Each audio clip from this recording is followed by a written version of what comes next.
Hai guys, akkami nagaa keessanii jirtu? Ani nagaa rabbii tole har'aa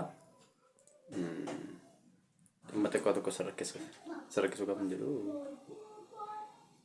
kana duras akka viidiyoo an YouTube kanarratti post godhu like, share, subscribe na gootanii adda deddeebi'ee isin galchaan ture. Garuu namoonni baay'een gochaa jirtani. Almost nama baay'ee jiraata garuu namoota ilaalan keessaa persentiin muraasni laayikiin godhaa. Har'a kana kan dhumtuu ilaalee na dabbareera kun immoo yoo subscribe gootan tokko sa'aatii keessan fixu like, subscribe ta'u lammaffaa hojjaa keenya sanarraan qannasu sadaffaan umurii keessan irraa waan irratti hin qabu daataan sin jalaa guutu hin jiru.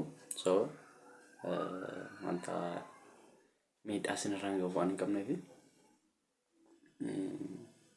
yoo subscribe, share naa gootan baay'inee tola. So natti tola walumaa gala. Kanaafuu amma dandeessanii namoonni viidiyoon isin qaqqabu hundi keessan subscribe, share, like always akka viidiyoo asirratti momentaan sun utuu like, subscribe viidiyoo kanaaf channel kanaaf haaraa yoo ta'an utuu subscribe hin godhin akka hin baane always irra deddeebi'ee kan isinitti maddu. Onalii kanaadha. Inni biraanii yeroo tokkotti share naa gochuu akka hin daganne na fayyada. Isinirraa miidhaa ga'uu hin qabu garuu anaan immoo waan na fayyaduuf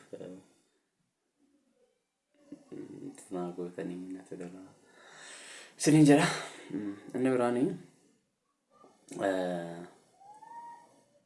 gaafa viidiyoon koo isin qaqqabu yaada fakkeenyaaf kan yeroo jiramti bifa kanaan hojjedhu wanti kana bifa kanaan hojjete milkaa'uu dandeessa maal jetta yoo jiraatu immoo fayida keessan komentii jala galchu. Baay'ee tokkoffaa wantoota baay'ee naafa maaliif viidiyoo gootuu ediitii gootee gochuudhaan maal gochuudhaan wanta naaf hin jiru sanaaf itti immoo guyyaa tokko hunda isaan guutaa danda'u. Sanaaf amma wanta harka jiru bilbila kun hojjechuu waan barbaaduuf almost always yeroo hundumaa akkasin na bira dhaabbatan I hope miidhaan qabu garuu anaan immoo na fayyada.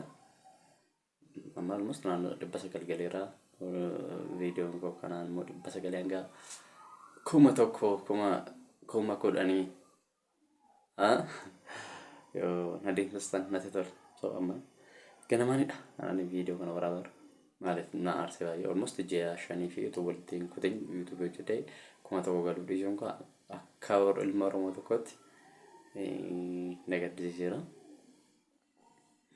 Ji'a 5 yaaddeetu ji'a 5 utuu waddaan kutin garuu abdiin kunneen mana hojjetaa viidiyoo gabaabaa baay'ee maxxansaa baay'ee ilaalama garuu hanqinni jiru tokko maalidha qomni keessan subscribe ishee sanatu kan jiru otoo tokkoon yaala natti tola baay'ee.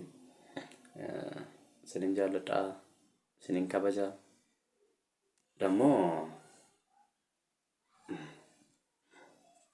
deeggartoota Arsenaal yoo jiraattan na Arsenaalii waa'ee Arsenaalii yeroo biraatti deebinaa sobna. Kanaafuu YouTube kana subscribe, like, share, comment na wanta barbaachisu kamiin akka gootan I hope sinin jaalladhaa nagaadhaan naaf oolaa guyyaa gaarii.